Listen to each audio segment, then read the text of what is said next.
Capítulo 17. Tony Gorducho delibera com Sócrates. Piedade para os impiedosos. Tony Gorducho não bebe leite. Sempre peça aos poetas para explicar sua poesia.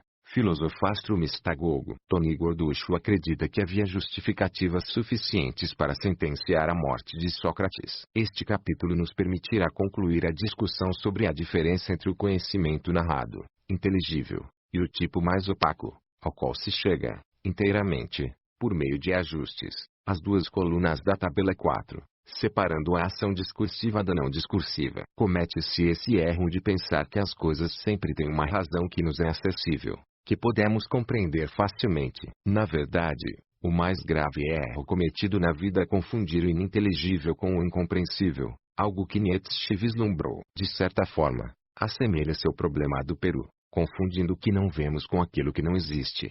Similar à confusão entre a ausência de evidências e evidências de ausência. Temos fraquejado diante do problema da madeira verde desde o início da Era de Ouro da filosofia. Vimos Aristóteles confundindo-se com a fonte de êxito de Tales. Agora, voltamos-nos para Sócrates, o maior dos grandes mestres. Eutífron. Platão expressou-se, basicamente, através do uso que fez daquele que, sem dúvida, tornou-se o filósofo mais influente da história, Sócrates, o ateniense, o primeiro filósofo no sentido moderno. Sócrates não deixou nada escrito de sua lavra, de modo que temos acesso, apenas, a uma interpretação sua, principalmente por Platão e Xenofonte. E, assim como seu autodenominado biógrafo Tony Gorducho vem tentando cumprir as necessidades de sua própria agenda, gerando distorções em sua personalidade e uma interpretação interesseira de algumas das supostas ideias do autor, também estou certo de que o Sócrates de Platão é um personagem mais platônico do que o verdadeiro Sócrates. Em um dos diálogos de Platão, Eutífron, Sócrates está do lado de fora do tribunal, aguardando o julgamento no qual acabaria sendo condenado à morte, quando Eutífron, do título especialista religioso e uma espécie de profeta, começa a conversar com ele. Sócrates lhe explica que não apenas não cobrava nenhuma importância pelas atividades das quais estava sendo acusado pelo tribunal, corromper a juventude e instituir novos deuses, em detrimento dos mais antigos, como também estava inteiramente disposto a pagar para que as pessoas ouvissem. Descobriu-se que Eutífron estava ali para acusar seu pai por homicídio culposo, nada mal para começar uma conversa. Assim, Sócrates começou a se perguntar como acusar o próprio pai de homicídio era compatível com os deveres religiosos de Eutífron. A técnica de Sócrates consistia em fazer com que seu interlocutor, responsável pela tese, concordasse com uma série de afirmativas, e, então, prosseguir até lhe mostrar o quanto as afirmativas com que ele estava concordando eram inconsistentes com a tese original, determinando que o interlocutor não tinha a menor ideia do que estava falando. Sócrates usava essa estratégia para mostrar às pessoas, principalmente, a falta de clareza em seus pensamentos, o pouco que sabiam sobre os conceitos que usavam rotineiramente e a necessidade da filosofia como instrumento para elucidar aqueles conceitos. No início do diálogo Eutífron, ele atrai seu interlocutor a usar a palavra piedade, caracterizando o julgamento de seu pai como um ato piedoso, dando a impressão de que Eutífron estava insistindo no julgamento em razão da piedade. Mas ele não conseguia chegar a uma definição que satisfizesse Sócrates, que continuou importunando o pobre rapaz, pois o jovem não conseguia definir piedade. O diálogo continuou com mais definições, o que é retidão moral, até que Eutífron encontrou uma desculpa elegante e saiu correndo. O diálogo termina abruptamente, mas o leitor fica com a impressão de que poderia ter prosseguido até hoje, 25 séculos depois, sem ter nos conduzido a quase nada. Vamos reabrir esse diálogo. Tony Gorducho contra Sócrates. Como Tony Gorducho teria lidado com o interrogatório do implacável ateniense? Agora que o leitor está familiarizado com nosso robusto personagem, examinemos, como um experimento, um diálogo similar entre Tony Gorducho e Sócrates, devidamente traduzido, é claro, nitidamente, as semelhanças entre os dois personagens. Ambos tinham tempo de sobra e apreciavam o lazer ilimitado. Porém, no caso de Tony, o tempo livre era resultado de ideias produtivas. Ambos gostavam de argumentar e ambos consideravam a conversação ativa, em vez da tela de televisão ou da passividade da sala de concertos, a principal fonte de entretenimento. Ambos tinham antipatia pela escrita. Sócrates, por não gostar do caráter definitivo e imutável que está associado à palavra escrita, já que, Para ele, as respostas nunca são definitivas e não devem ser cristalizadas. Nada deve ser escrito em pedra, até mesmo literalmente. Em Eutífron, Sócrates preza a ancestralidade do escultor Dédalo, cujas estátuas ganhavam vida tão logo o trabalho estava concluído. Quando se conversa com uma das estátuas de Dédalo, ela interage com o espectador, ao contrário do que se vê no Metropolitan Museum of Art, em Nova York. Tony, por sua vez, não gostava de escrever por outras razões, não menos respeitáveis. Ele quase foi expulso da escola secundária em Bar Ridge, no Brooklyn. Mas as semelhanças param em algum lugar, o que já seria bom o suficiente para um diálogo. Claro que podemos esperar um Tony gorducho um tanto surpreso, de pé diante do homem que lhe fora descrito por Nero como o maior filósofo de todos os tempos. Sócrates, dizem, tinha um aspecto que ia muito além do repulsivo. Ele foi repetidamente descrito como dono de uma barriga saliente, pernas finas, olhos esbugalhados e nariz arrebitado. Ele parecia extenuado. Poderia ter até odores corporais, já que, ao que parece, tomava banho com muito menos frequência do que seus pares. É possível imaginar Tony gorducho sorrindo desdenhosamente enquanto aponta o dedo para o companheiro. Mas, Nero, você quer que eu converse com isso? Ou, talvez, não. Disse que Sócrates tinha uma presença marcante, certa confiança pessoal e uma serenidade de espírito que faziam com que alguns jovens o considerassem belo. Nero tinha certeza, porém, de que Tony gorducho se aproximaria inicialmente de Sócrates e formaria sua opinião sobre o sujeito depois de alguma sondagem olfativa. E, como dissemos, Tony gorducho nem sequer se dava conta de que isso fazia parte de seu modus operandi. Agora, suponhamos que Sócrates perguntasse a Tony gorducho como ele definiria piedade. A resposta de Tony gorducho teria sido, certamente, perder-se. Tony gorducho, ciente da afirmação de Sócrates de que ele não apenas debateria sem cobrar nada, mas que estaria, inclusive, disposto a pagar para conversar, teria dito que não se deve debater com alguém disposto a pagar para isso. No entanto, o grande poder de Tony gorducho é que ele nunca deixa a outra pessoa delimitar a pergunta. Ele ensinou a Nero que as respostas estão embutidas em todas as perguntas. Nunca dê uma resposta direta a uma pergunta que não faça sentido para você. Tony gorducho, você está me pedindo para definir qual é a característica que diferencia o piedoso do impiedoso. Eu realmente preciso lhe dizer o que é realizar uma ação piedosa. Sócrates, como você pode usar uma palavra como piedade sem saber o que ela significa, fingindo saber o que significa? Tony gorducho, eu realmente preciso lhe dizer, em puro e bárbaro inglês não grego, ou em puro grego, o que significa provar que eu sei, e entender o que isso significa. Eu não sei dizer em palavras, mas sei do que se trata. Sem dúvida, Tony gorducho teria conduzido Sócrates de Atenas ainda mais longe em seu próprio percurso, e seria ele quem delimitaria a questão. Tony gorducho, diga-me, meu velho, será que uma criança precisa definir o leite materno para entender a necessidade de tomá-lo? Sócrates, não, não precisa. Tony gorducho, usando o mesmo padrão repetitivo de Sócrates, nos diálogos de Platão, e, meu caro Sócrates, será que um cachorro precisa definir o que é um dono para ser leal a ele? Sócrates, intrigado por ver que alguém lhe formulava perguntas, um cachorro tem instintos. Ele não reflete sobre sua vida. Ele não a examina. Nós não somos cachorros. Tony gorducho, concordo, meu caro, que um cão tem instintos e que não somos cachorros. Mas nós, seres humanos, somos tão diferentes a ponto de agir completamente destituídos de instintos que nos levem a fazer coisas sobre as quais não temos noção do que se tratam. Será que temos de limitar nossa vida em função daquilo que conseguimos expressar no proto-inglês do Brooklyn, sem esperar pela resposta de Sócrates? Apenas os idiotas esperam por respostas. As perguntas não são feitas para ser respondidas. Tony gorducho, então, meu caro Sócrates, por que você acha que é preciso corrigir o significado das coisas? Sócrates, meu caro Megatoni, precisamos saber o que estamos falando quando falamos das coisas. Toda a ideia da filosofia consiste em ser capaz de refletir e entender o que fazemos, examinar nossa vida. Uma vida irrefletida não vale a pena ser vivida.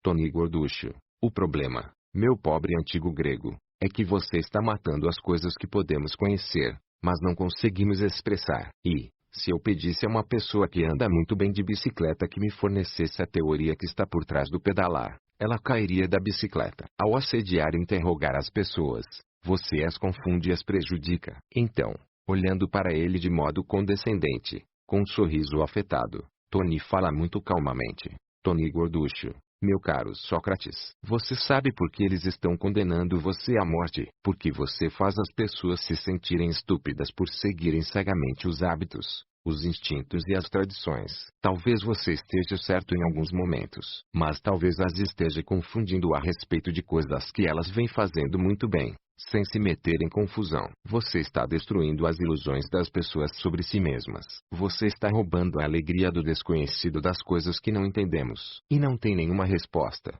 Você não tem nenhuma resposta para oferecer-lhes. A primazia do conhecimento definicional. É possível perceber que Tony Gorducho está se referindo ao próprio cerne da filosofia. Foi, de fato, Sócrates quem ajudou a levantar as principais perguntas que se transformariam na filosofia de hoje. Perguntas como o que é a existência? O que é moral? O que é uma evidência?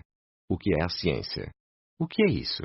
E o que é aquilo? A questão que vimos em Eutífron permeia os vários diálogos escritos por Platão. O que Sócrates está buscando, incansavelmente, são definições da natureza essencial das coisas, mais do que descrições das propriedades por meio das quais podemos reconhecê-las. O filósofo foi ainda mais longe ao colocar em xeque os poetas e alegar que não conheciam suas próprias obras tanto quanto o público. Em Apologia, no relato de Platão sobre seu julgamento, Sócrates conta como interpelou os poetas em vão. Selecionei algumas das passagens mais elaboradas em seus próprios escritos, e perguntei-lhes qual era o significado delas. Tenho quase vergonha de falar sobre isso, mas, ainda assim, devo dizer que dificilmente haverá uma pessoa presente que não tivesse discorrido melhor sobre sua poesia do que eles mesmos. E essa prioridade ao conhecimento definicional conduziu à tese de Platão de que é impossível conhecer alguma coisa a menos que se conheçam as formas, que são especificadas pelas definições. Se não pudermos definir piedade a partir dos dados individuais, comecemos com os universais, de onde aquelas informações individuais deveriam brotar. Em outras palavras, se não for possível obter um mapa a partir de um território, é preciso construir um território a partir do mapa. Em defesa de Sócrates, vale lembrar que seus questionamentos levaram a um resultado importante. Se eles não lhe permitiram definir o que uma coisa era, pelo menos permitiram-lhe ter certeza do que uma coisa não era, confundindo o ininteligível com o incompreensível. Tony Gorducho, é claro, teve muitos precursores. Não ouviremos falar de muitos deles, em função da primazia da filosofia e da forma como foi integrada às práticas diárias pelo cristianismo e pelo islamismo. Por filosofia, pretendo referir-me a conhecimento teórico e conceitual, todo conhecimento, coisas sobre as quais podemos escrever, pois, até recentemente, o termo referia-se, em grande parte, ao que chamamos hoje de ciência, a filosofia natural. Esta tentativa de racionalizar a natureza, de penetrar sua lógica, um contundente ataque moderno a esse ponto partiu do jovem Friedrich Nietzsche, embora mascarado de voos literários sobre o otimismo e o pessimismo, misturado com uma alucinação sobre os significados de Ocidente, um heleno típico e a alma alemã. O jovem Nietzsche escreveu seu primeiro livro, O Nascimento da Tragédia, aos 20 e poucos anos. Ele se pautou em Sócrates, a quem chamava de mistagogo da ciência, por fazer a existência parecer compreensível. Esta brilhante passagem expõe o que chamo de falácia racionalista idiota. Será que, assim ele, Sócrates, deve ter perguntado a si mesmo, aquilo que não é inteligível para mim não é, necessariamente, incompreensível? Será que não existe um reino da sabedoria do qual a lógica esteja proscrita? Aquilo que não é inteligível para mim não é, necessariamente, incompreensível. Talvez esta seja a frase mais potente de todas no século de Nietzsche, e usamos uma versão dela no prólogo, na própria definição do fragilista que chama de insensatez aquilo que não entende. Nietzsche também repudia a versão de Sócrates para a verdade, em grande parte motivada pela ideia da promoção da compreensão, uma vez que, de acordo com o filósofo grego, não se faz o mal conscientemente, um argumento que parece ter permeado o iluminismo, considerando-se que pensadores como Condorcet fizeram da verdade a única e suficiente fonte do bem. Era precisamente contra esse argumento que Nietzsche vituperava. O conhecimento é a panaceia, o erro é o mal. Por isso a ciência revela-se um empreendimento otimista. A compulsoriedade do otimismo científico irritava Nietzsche. O uso do raciocínio e do conhecimento a serviço da utopia. Esqueça a dualidade otimismo, pessimismo sobre a qual se fala quando discutimos Nietzsche, pois o chamado pessimismo de Nietzsche afasta-nos do ponto-chave. Era a própria bondade do conhecimento que ele questionava. Levei muito tempo para descobrir o problema central que Nietzsche abordou em O Nascimento da Tragédia. Ele enxerga duas forças, apolínea e dionisíaca. Uma é medida, equilibrada, racional, imbuída de razão e de autocontenção.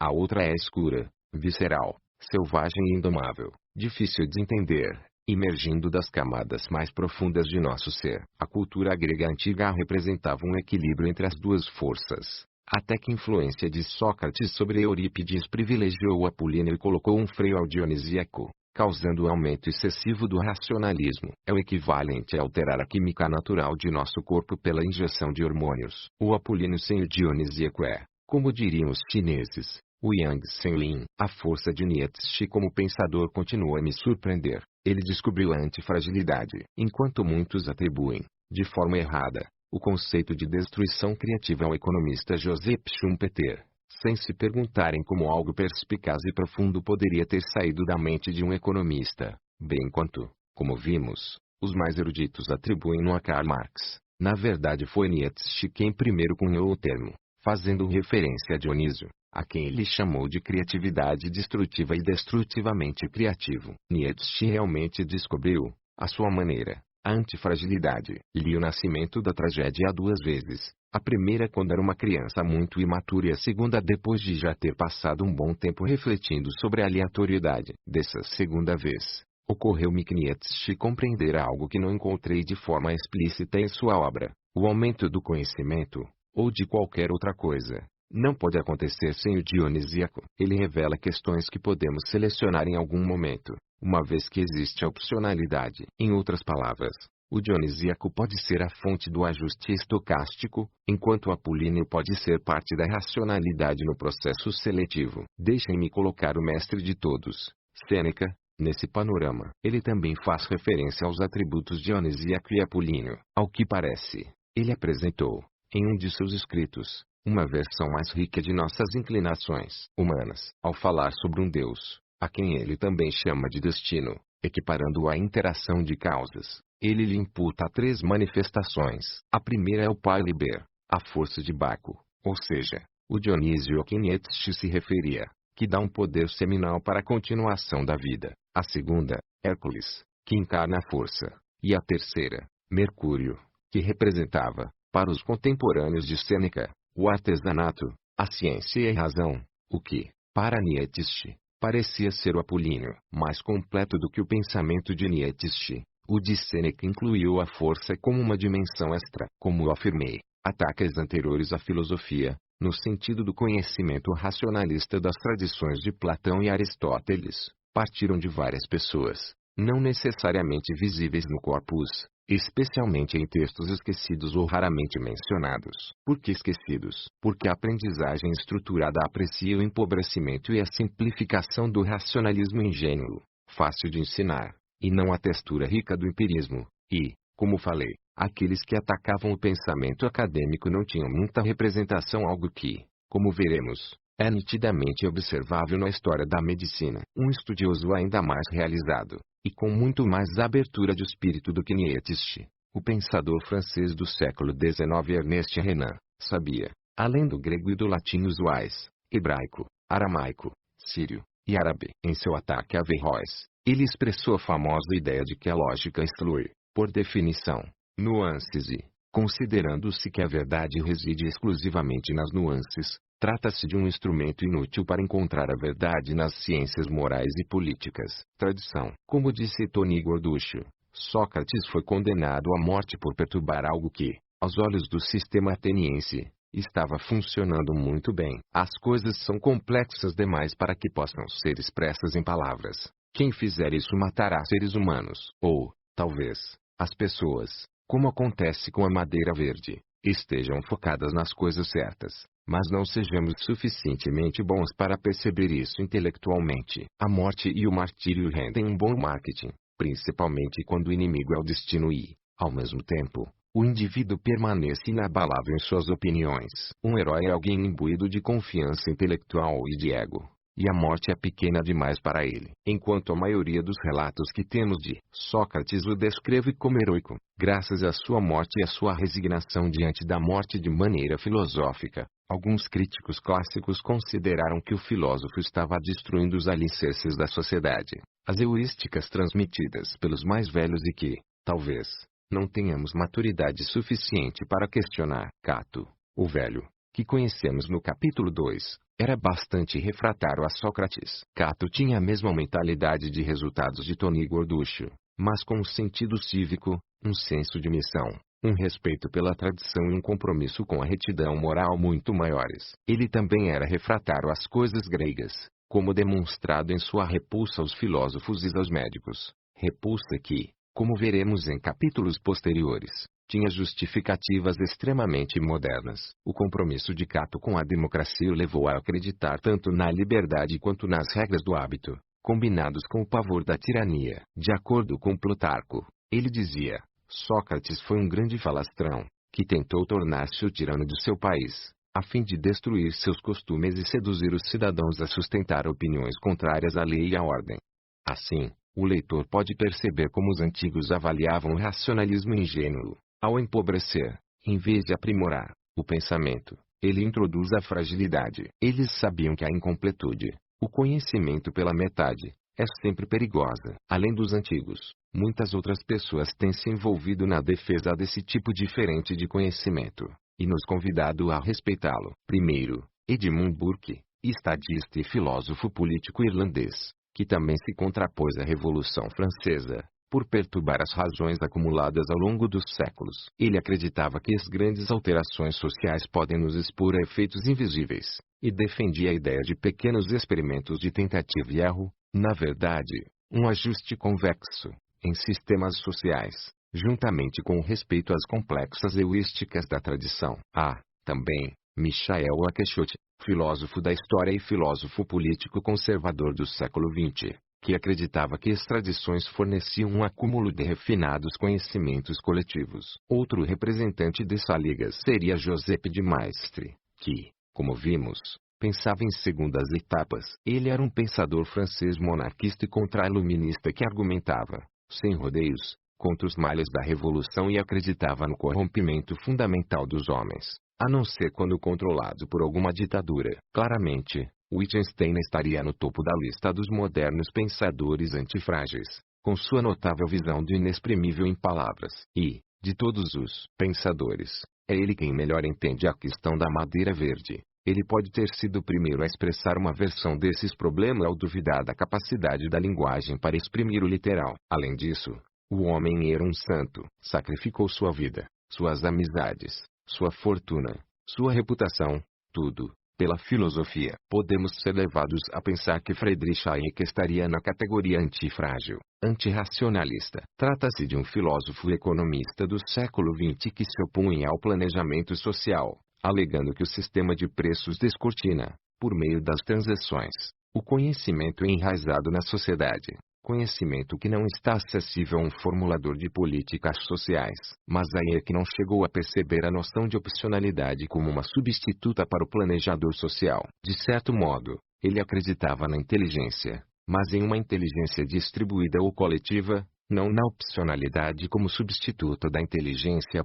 Seu antropólogo Claude Lévi-Strauss mostrou que povos iletrados tinham sua própria ciência do concreto, uma maneira holística de pensar sobre seu ambiente em termos de objetos e suas qualidades secundárias, sensoriais, o que não era necessariamente menos coerente do que muitas de nossas abordagens científicas e, em muitos aspectos, pode ser tão rica ou ainda mais rica do que a nossa. Novamente, a madeira verde. Finalmente, John Gray, o filósofo político e ensaísta contemporâneo que se posiciona contra a arrogância humana e tem lutado contra as ideias predominantes de que o iluminismo é uma panaceia, tratando determinada categoria de pensadores como fundamentalistas iluministas. Gray demonstrou, insistentemente, que o que chamamos de progresso científico pode ser apenas uma miragem. Quando ele, o ensaísta Brianna Pleiade e eu nos reunimos para um almoço, Eu estava mentalmente preparado para discutir suas ideias e defender as minhas. Fiquei agradavelmente surpreso com o que acabou sendo o melhor almoço que já tive na vida. Havia a tranquilidade de saber que nós três entendíamos, tacitamente, o mesmo ponto e, em vez disso, partimos para a segunda etapa, a de discutir suas aplicações, algo tão mundano quanto substituir nossos estoques de moedas por metais preciosos, já que estes não fazem parte dos bens dos governos. Gray trabalhava em um escritório próximo a Hayek, e me disse que Hayek era um sujeito muito chato, sem espírito esportivo. Daí a opcionalidade, a distinção entre o idiota e o não idiota. Vamos trazer a pedra filosofal de volta à conversa. Sócrates trata do conhecimento, mas Tony Gorducho não, pois nem tem ideia do que é isso. Para Tony, a distinção a ser feita na vida não é entre verdadeiro ou falso, mas sim entre o idiota e o não idiota. Com ele, as coisas são sempre mais simples. Na vida real, conforme vimos com as ideias de Sêneca e as apostas de Tales, a exposição é mais importante do que o conhecimento.